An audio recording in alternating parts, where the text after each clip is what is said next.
DOM manipulation is being used all over the place all the time. It's even being used on the page that you're watching this on right now.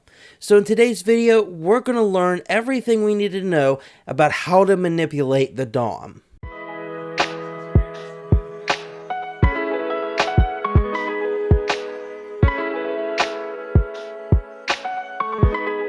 So the two opposing questions are, what is DOM manipulation and how exactly does DOM manipulation work? Well, you can actually see DOM manipulation in action right now.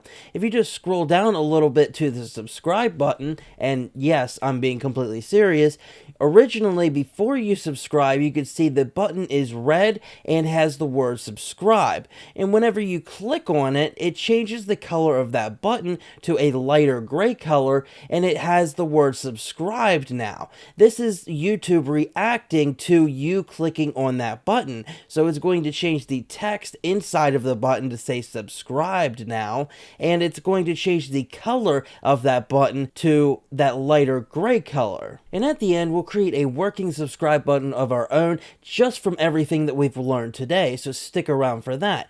But in the meantime, let's get into how we can manipulate the DOM. So one of the first things we're going to talk about is how we can change and manipulate text inside of elements. So let's go ahead and first select these two elements that I have over here. I've got an h1, a p tag, and then I've also got this div tag. So let's go ahead and just select all three of those. So we'll say const div is equal to document dot query selector, and if you don't know how selecting elements from the DOM works, I've already created a video on it. You can check it out. Link is up in the cards above. So let's go ahead and select that div, and then let's say const h1 is equal to document dot query selector h1, and then we'll say const p is equal to document dot query selector, and we'll select that p tag as well. Now, to change the text of an element, there's actually two separate ways that we can do it, and we're going to explore both of those right now. So let's go ahead and first change the text of that h1. So we're going to say h1, and we're going to say dot, and we're going to say inner text. And this inner text property is going to allow us to change the text of an HTML element. So we're going to set that equal to our new text. So in our new header, we're going to say this is our new header with a couple of exclamation points. And if we save that, you can see that it has changed over here inside of the document. And this is one of the two different ways that we can change text. Now let's go ahead and use the other way to change that p tag. So we're going to say p dot, and then we're going to say text content. And this works exactly the same way. We could set it equal to our new text. This is our new text inside of the p tag. And if we save that, now you can see the header has its new text inside of it, and the p tag has its new text inside of it as well. And these two are also read and writable, so we can actually see the text that's inside just by using these things as well. So if we just comment this out, we can actually console.log the h1.inner text, and we could also console.log the p.textContent. And if we save that and we inspect, it changed back, of course, to the original text. And let's expand this a bit. And if we look at our console, it's going to log out both of those values. So we can actually use this to read the values inside of those elements, or we can actually use this to overwrite the current value inside of those elements as well. Now, I know what you may be thinking. What is the difference between these two? Why would I choose one over the other? And there's not really any major differences between these two, but there are a few to note.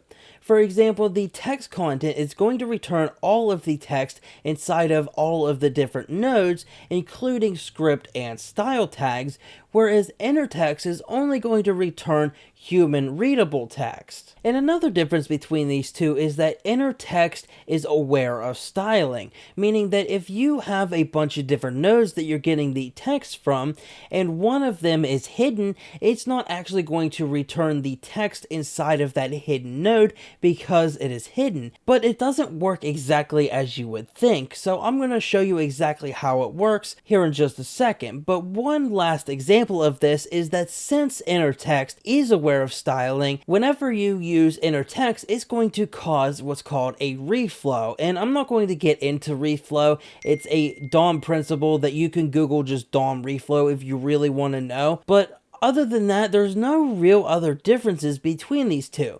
But let's take a look at this weird example I'm going to show you. So let's just take this for an example. Let's say console.log div.InnerText. And if we save that and we inspect over here, and inside of the console, we've got this is a header coming from this h1.InnerText.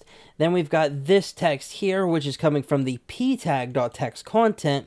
And then this whole thing right here is all one thing coming from this div.InnerText. It's just displaying all of the text inside of all of the elements inside of that div. But let's say, for an example, we're going to hide that h1. So let's say display of none, and we're going to save that. Now you can see it disappeared over here. And if we refresh this again, we're going to see that this is a header is still here, which is kind of strange because we're using InnerText. It shouldn't disappear, but it actually is here because we're pulling it directly from the h1. And then we've also got this p tag here with text content. We never touched that. And then the div tag here, it used to have the header and the p tag here, but now it's just got the p tag. And this is happening because we are using InnerText.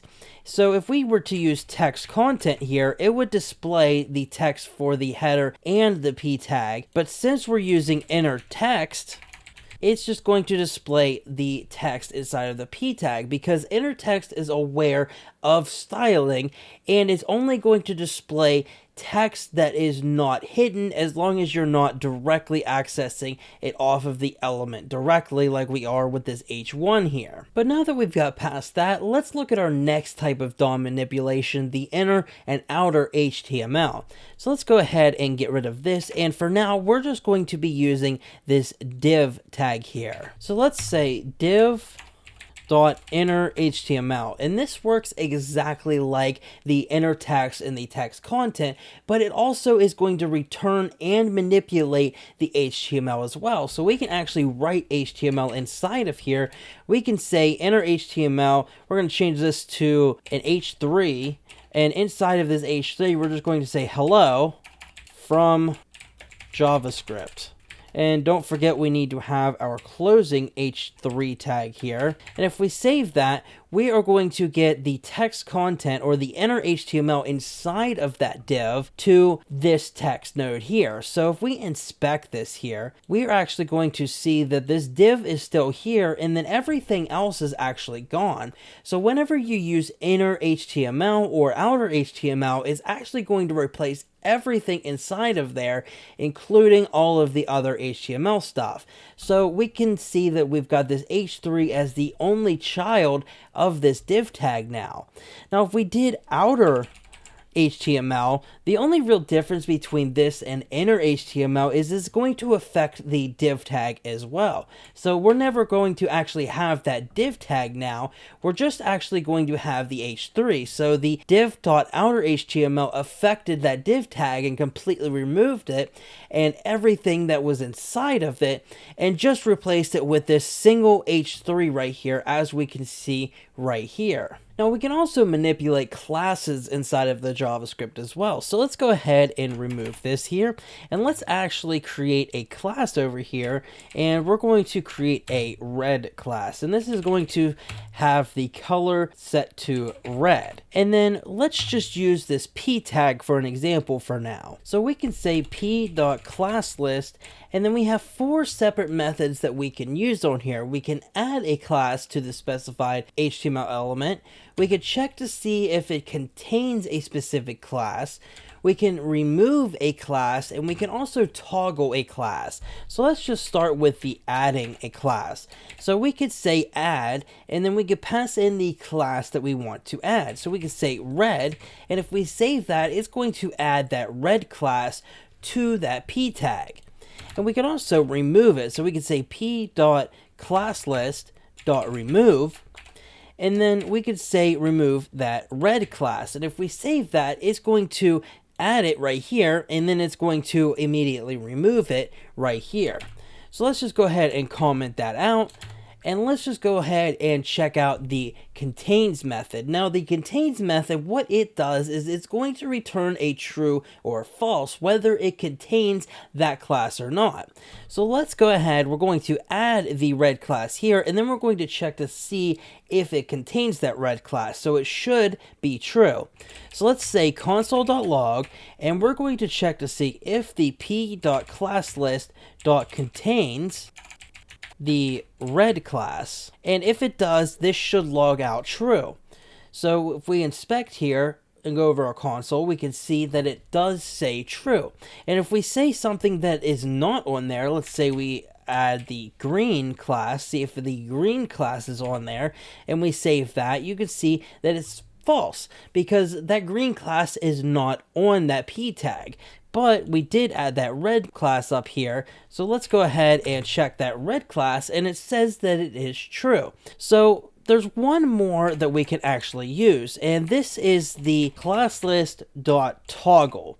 And what this does is you can toggle between an on and an off, basically. So let's say we want to toggle the red class. So if it's currently on that p tag, then it's going to remove it. And if it's not currently on that p tag, then it's going to add it. So technically, this is not actually on this p tag, so we could see that we got the class of text on this p tag, but we don't have the class of red. So it immediately just went ahead and added it.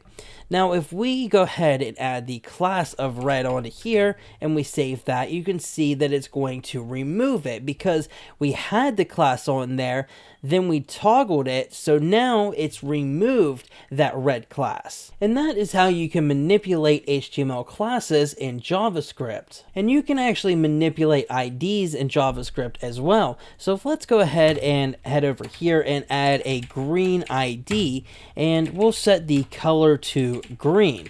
And this should automatically apply, 1 because it's last, and 2 because it has the highest specificity.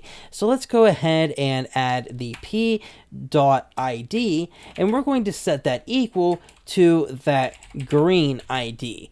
And you can see as soon as I saved, it added that green color to that p tag. And this is how you can manipulate IDs in JavaScript. So for this last bit, let's learn through an example. And if you remember from the beginning, I said we were going to create our own working subscribe button. Well, now is that time. And throughout this, we're going to use things that we've already learned and some things that we haven't already learned yet. So I'll explain those things as we go through this.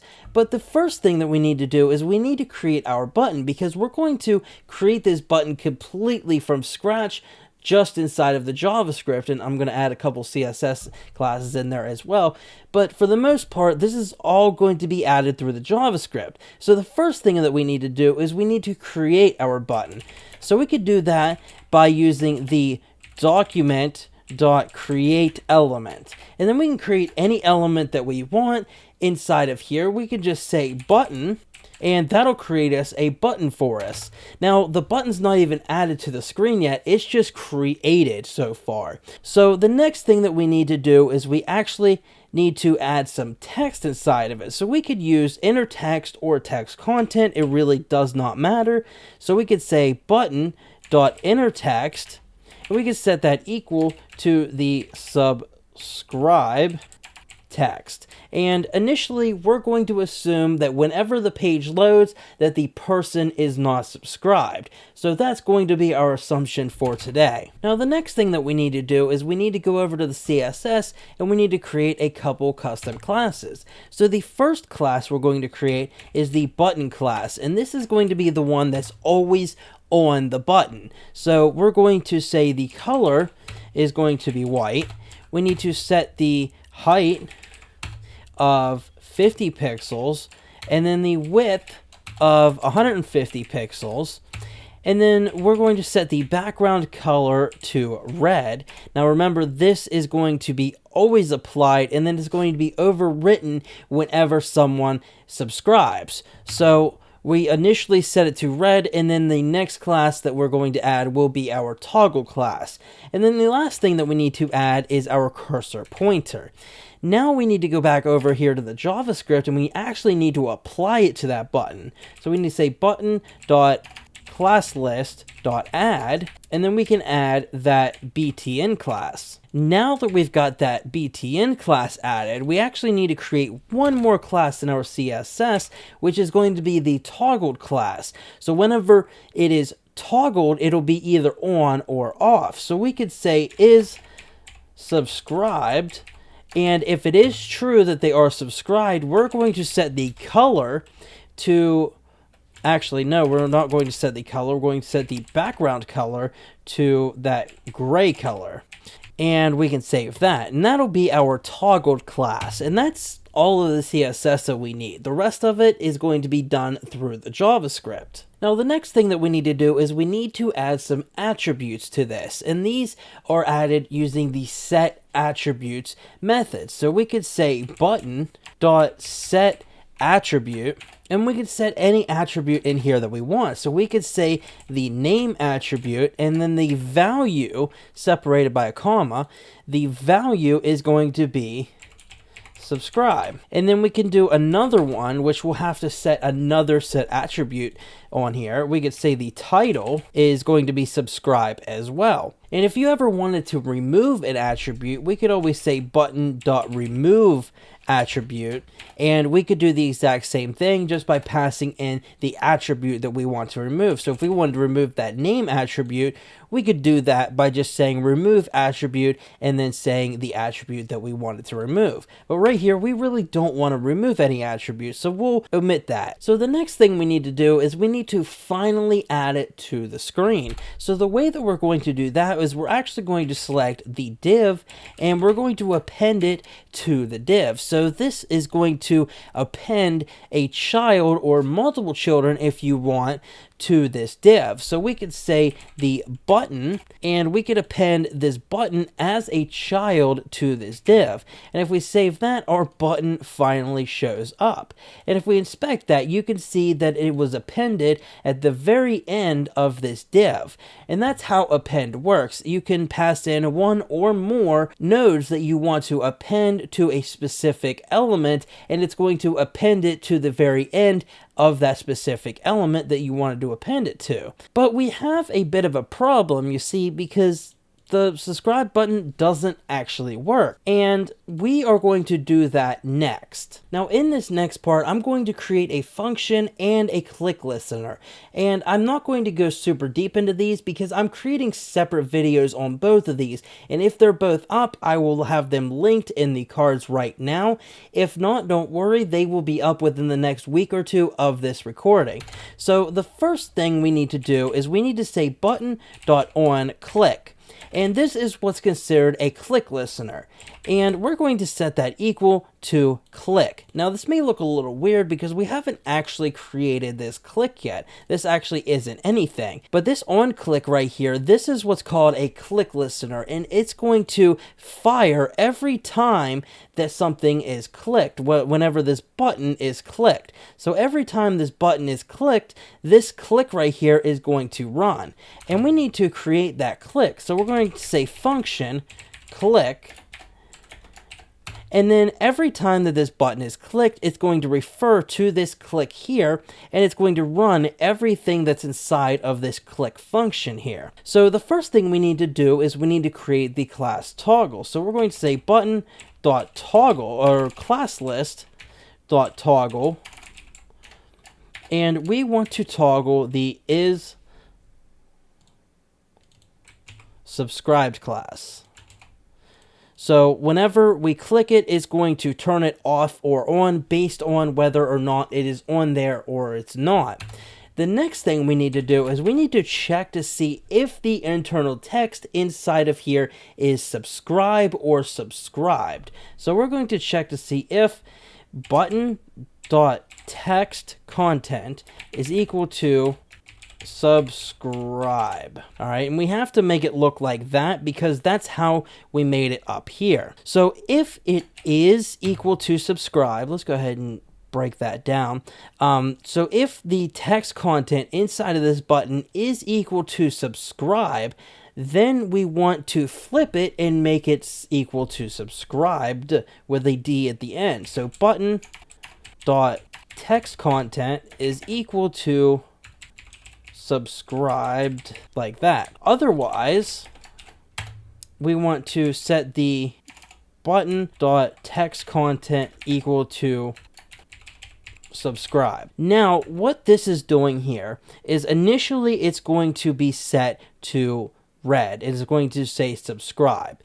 Then whenever we click on the button, it's going to refer to this click right here, and it's going to run all of this code in here. So it's first going to toggle that based on if that is subscribed, class is added or not. If it is added to it, then it's going to remove it, and it's going to revert back to this red color. And if it's not on there, then it's going to add it on there, and it's going to change the color to that gray color. It's going to add this class basically to that button here, and it's going to overwrite that red color here. The next thing we are doing are checking to see if the text content inside is subscribe or subscribed. So if it is equal to subscribe, meaning that we haven't actually subscribed yet, then it's going to change it to subscribed, because if this is running, that means we clicked on the button. So if it's currently subscribed, then we need to change it to subscribed with a D at the end. And if we're doing it the exact opposite way, if it's already subscribed like this, then we're going to change it back to subscribe. So if we save that, we now have our working subscribe button. So whenever we click on it, it changes the color and it changes the text inside from subscribe to subscribed with a D at the end. And that is our working subscribe button, and that is a wrap for DOM manipulation. Now, if you have any questions, leave them down in the comment section down below. I'll answer any questions that you have. Remember, if I have those function and event listener videos already up, I will have them linked in the cards above. Otherwise, if you did like the video, make sure you slap a like on it. Check out the full playlist. Link is right next to me. Make sure you subscribe, and I will see you in the next one.